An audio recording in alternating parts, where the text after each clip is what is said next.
All right, welcome back, everybody. Ready for another deep dive. Definitely. Always up for a good deep dive. Today we're looking at one of my favorites, actually, from Robert Greene's The 48 Laws of Power. Okay. Law 21. Right.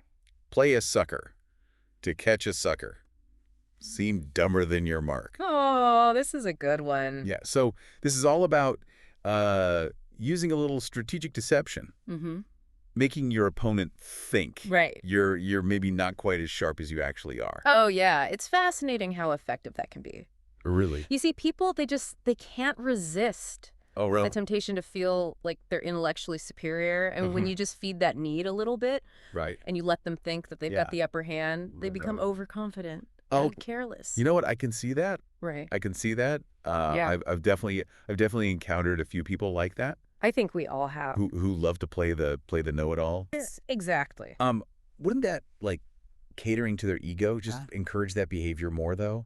See, that's what makes this so powerful Mm. because it seems counterintuitive, right? Right. Yeah. But when you play into that need for validation, Uh-huh. you're actually disarming them. Okay. Think about it. Yeah. When someone thinks they're smarter than you, Right.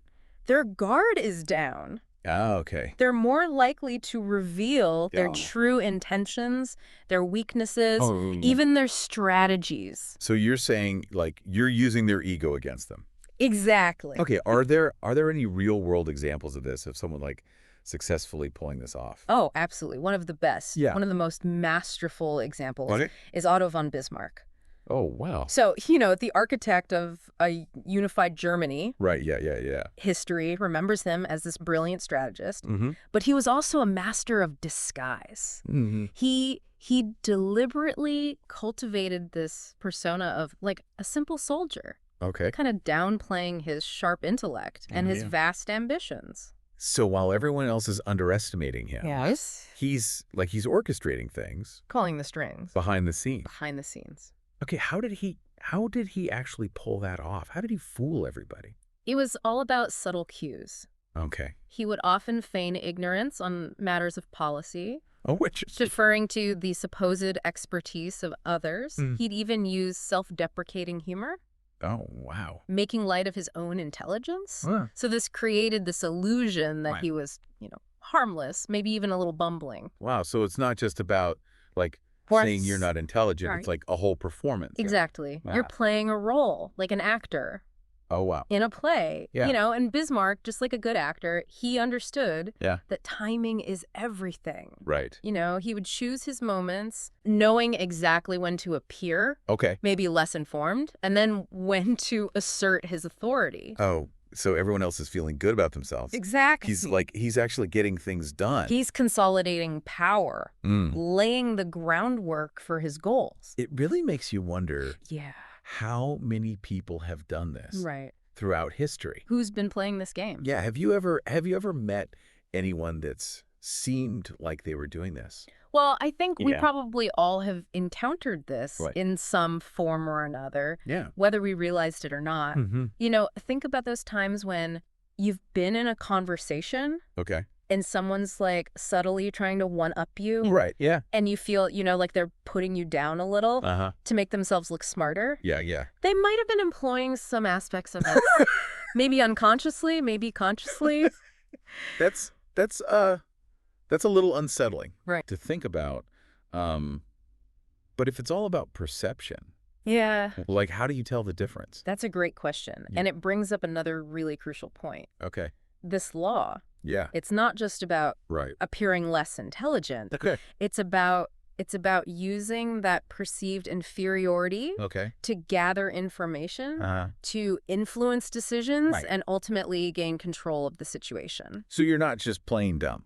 No, not at all. To play dumb, it's like Yeah. it's a means to an end. It's strategic. Okay, so strategic deception. I like that. Exactly. Are there any more modern examples of this? Oh, yeah. Yeah. One that comes to mind Okay. is Sam Walton, Oh, wow. the Okay. founder of Walmart, Right. Yeah. a man who built a retail empire, Huge. Yeah. amassed this incredible fortune, Mm-hmm. and yet Yeah. maintained an incredibly down-to-earth persona. Right. Yeah.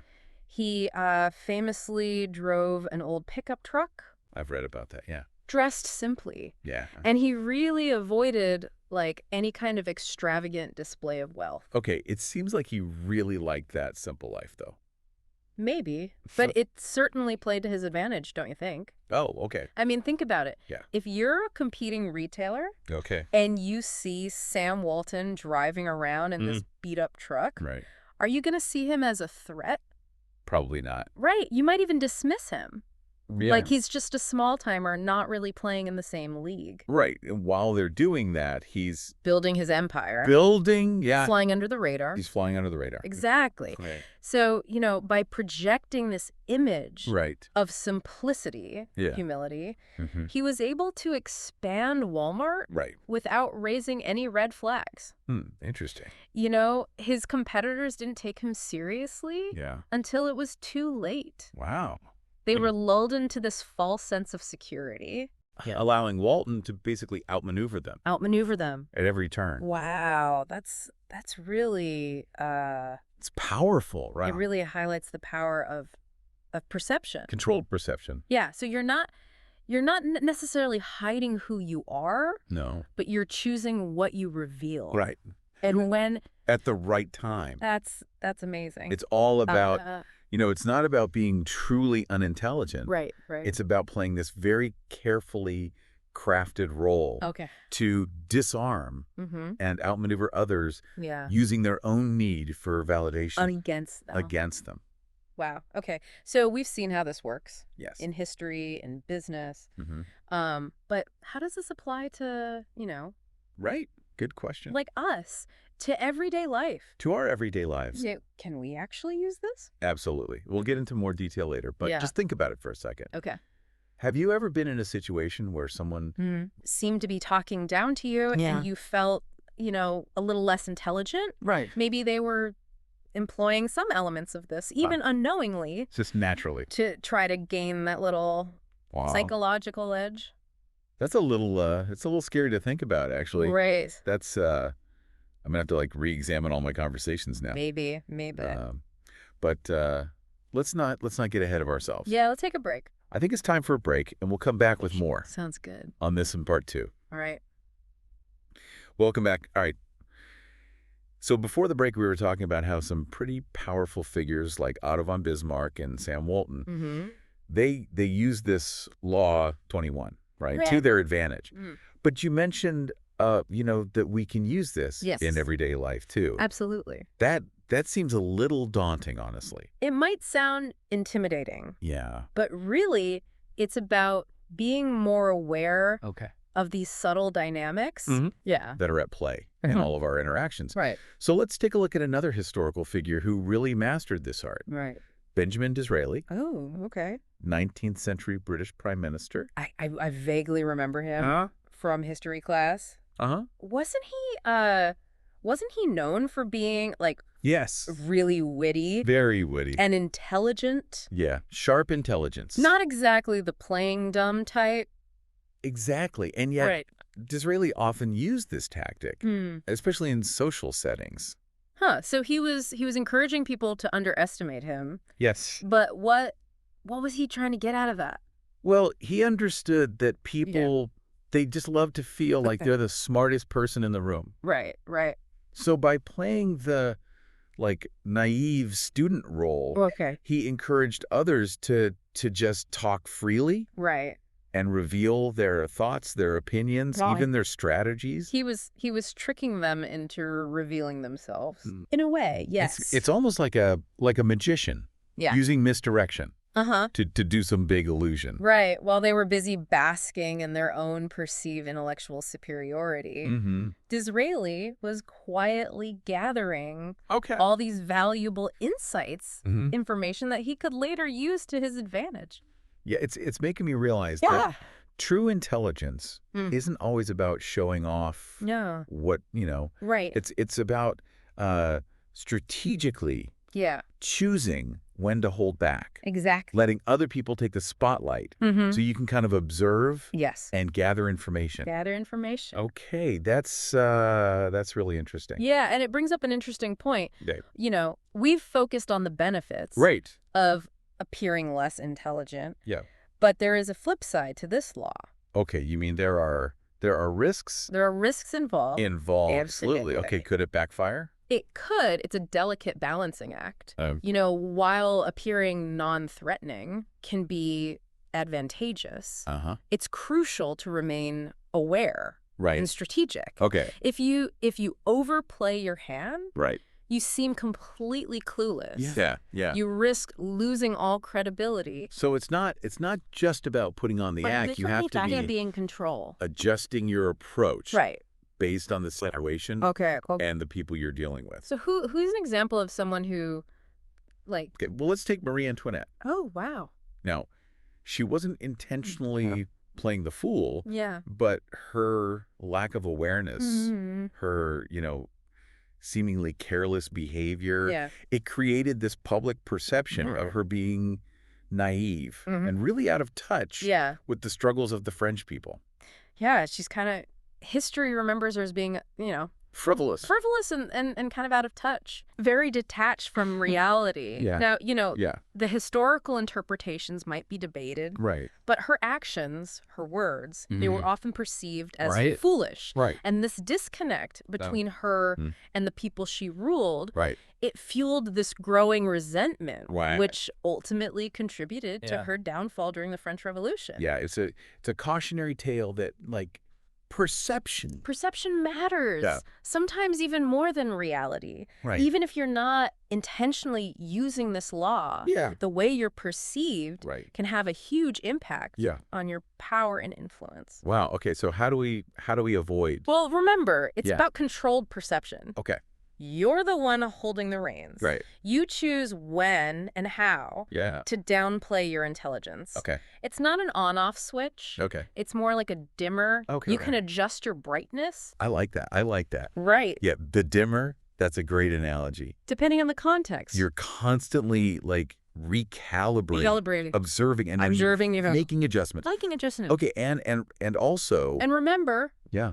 just as you might be Yeah. using this law, Right. others could be doing the same. Oh, right. Not everyone who appears right. naive or uninformed actually is. So we shouldn't be too quick to judge. Exactly. Oh. To assume someone's less intelligent Right. than they appear. Then they appear. The person you perceive as a fool Yeah. might be the one Well, playing the most strategic game Oh. of all. Okay, yeah, so it's like we're all playing this mental chess match. It's a complex web Yeah. of perceptions and interpretations. Yeah, and the more you understand the rules of the game, The better you can play. the better you can play. Okay, so Speaking of skilled players, let's look at a more modern example. okay. Steve Jobs. He was undeniably a brilliant visionary, Right, yeah. yet he often employed a tactic Okay. you could call Yeah. controlled ignorance. Controlled ignorance. Uh, Steve Jobs. I know, right?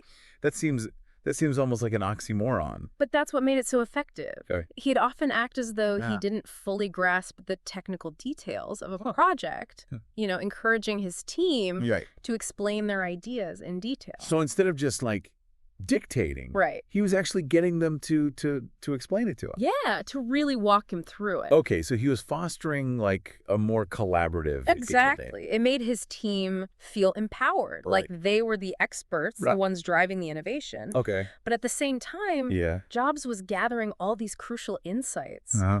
identifying potential flaws, Okay. and subtly guiding the process toward his vision. So he was still in control, He was still in control. but just less obviously. Less obviously, in a more nuanced way. Okay, yeah. It's a master class Yeah. in using this law to achieve your goals Right. without, alienating or demoralizing Okay. people. So it's not always this law, it's not always about Yeah. manipulation or No. deception. You can use it to Yeah. inspire and empower others. Right, okay. To help them reach their full potential. Okay, this is really It's a powerful tool. a powerful tool. It is. And like any tool, you can use it for good or bad. Exactly. It depends And the person. on the intentions. Right. It's a skill. This has been a really incredible deep dive. Mm-hmm. I feel like I've learned so much about this, but I'm sure our listeners are probably ready Yeah. to hear How to apply it. how to apply it. Right. So I think it's time to move on to part 3 Okay. Sounds good. and discuss some practical applications. Oh, right. Okay, so we've spent all this time exploring this Law 21. Mm-hmm. We've seen how it can be used for good or for bad. Right. But let's get down to like, the real The practical nitty-gritty. Yeah. How can our listeners actually use this? Right. So it's not about transforming yourself into Right. a totally different person. Okay. It's more about making strategic adjustments to Okay. your behavior. Okay. Almost like, Yeah. fine-tuning an instrument. Okay. Okay. They're making small, So less method acting, Mhm. more just like subtle tweaks. subtle tweaks. Exactly. What's the first thing someone should do if they want to try this out? Become a keen observer Okay. of the people around you. Okay. Pay close attention to their behavior, who seems particularly driven by their ego, Mm-hmm. who's always, trying to showcase their intelligence or accomplishments. So you're trying to find the people who are susceptible to this. In a way, yes. The people who like you said, like to Yeah. be the smartest person in the room. Exactly. Okay. And once you've identified those people, Mhm. then what? You can start tailoring your interactions with them Okay. accordingly. All right. But remember, Yeah. it's not about manipulating them Right. or taking advantage of them. We're not trying to be malicious here. No, not at all. It's Okay. about understanding their motivations and Right. using that knowledge Uh-huh. to navigate the situation more effectively. Okay, got it. So once you've identified, like you said, your target, Right. start incorporating those subtle techniques Okay, like what? that we were talking about. Yeah. Ask seemingly naive questions, Okay. especially on topics where they consider themselves experts. Okay. Let them explain things to you. Uh-huh. Make them feel like they're the one in control. Right. Generously sharing their vast knowledge.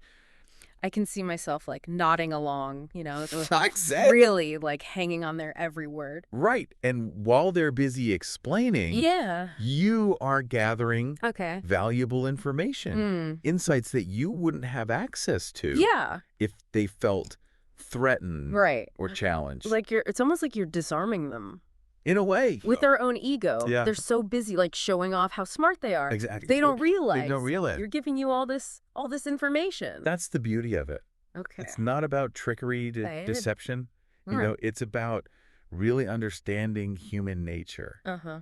and using it And using it to your advantage. your advantage. Okay, what else? What other? So in competitive environments, Okay. think about Yeah. downplaying your abilities. I have a little. Just a little. Okay. Don't boast. Don't brag. Right. Let others underestimate you. So like if you're in a meeting Mm-hmm. and everyone's trying to like Yeah. impress the boss or something, Right. maybe you don't share your brilliant ideas right away. Hold back a little. Hold back. Let others take the lead. Okay. Let them exhaust themselves, Okay. vying for attention. Right. And then when the moment is right, Okay. when the stakes are high, Yeah. that's when you unleash your full potential. Okay. Catch everyone off guard. It's like playing possum. It is. You're just kind of like waiting for the right opportunity. Choosing your battles wisely. Yeah, okay. I'm starting to see like the brilliance of this, but it feels a little counterintuitive, Right. Because like we're always told to be confident. Yeah. To Right. like To showcase your strength. just in case your strengths. Put your best foot forward. Yeah, this is almost the opposite of that. Well, and that's where the nuance comes in. Okay. It's not about Right. being timid or insecure. Right. It's about strategically choosing Okay. when to reveal your full hand. So you're not trying to be underestimated all the time. No. Then- You want to use that initial Yeah. underestimation to your advantage. It's like you're playing the long game. You are. You're okay with sacrificing Yeah. a little bit up front. A little short-term Yeah. recognition So it's a bigger for a more strategic yeah and ultimately bigger victory. victory in the end. Wow. Yes. Thinking several steps ahead, Yeah. anticipating the moves. It's a mental chess match. It is. And if you understand this law, Mm-hmm. you have such a huge advantage. Absolutely. And like any skill, Yeah. the more you practice, the better you get at it. This is amazing. It's been fun, right? I feel like I've learned a whole new way to like to look at I these trust. interactions. Yeah, right. But before we wrap up, Yeah. any final words of caution? Yeah, remember, Yeah. just as you might be playing the fool, Yeah. others might be doing the same. Oh, right. Don't be too quick to assume Okay. that someone is less intelligent Right.